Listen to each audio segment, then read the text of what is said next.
lot of big shorts today on our trading system signals. We are sitting on the sidelines though, taking a research break. The market has been unusually choppy. We have not seen many days like today.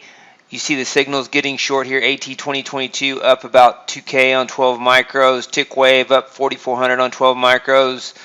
Tick pulse 1,600 on 12 micros. EVP1 up 4,600 on 12 micros. And then VT in Q and trend overlapping Q just got short on those micros.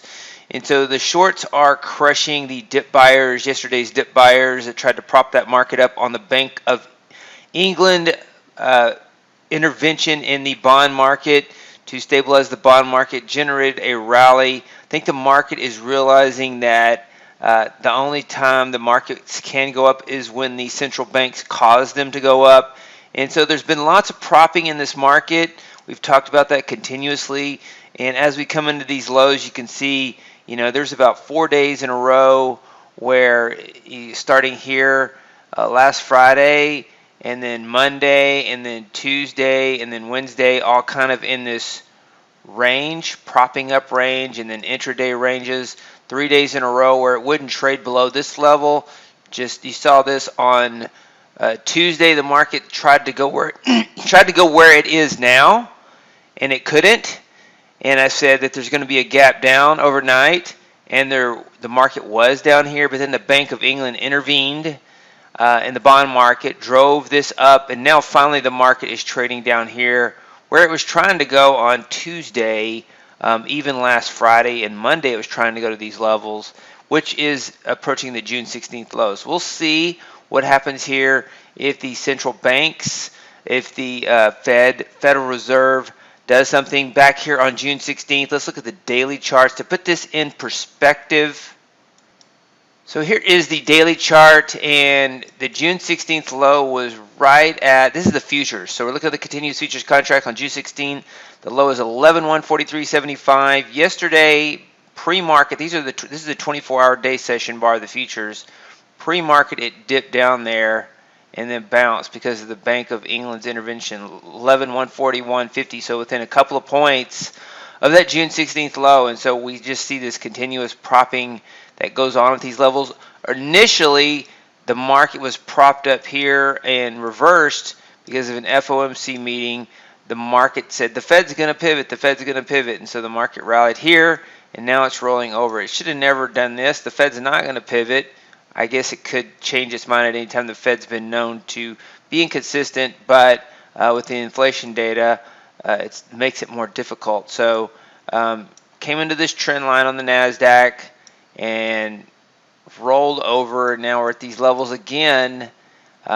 Central Bank, Bank of England intervened a little bit in the bond market, and we'll get the balance sheet out later today to see what's going on there. But the Fed has not done anything to pivot. It's moving towards quantitative tightening slowly. Hasn't done a lot of quantitative tightening yet.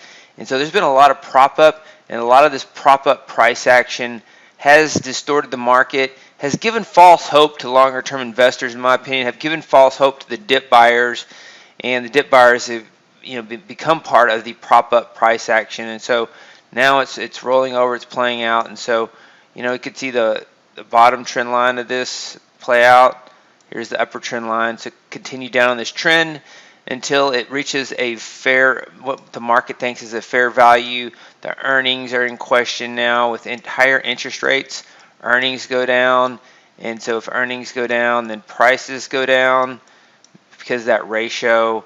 I think they like around 14 or 15 on the S&P, and it's been higher.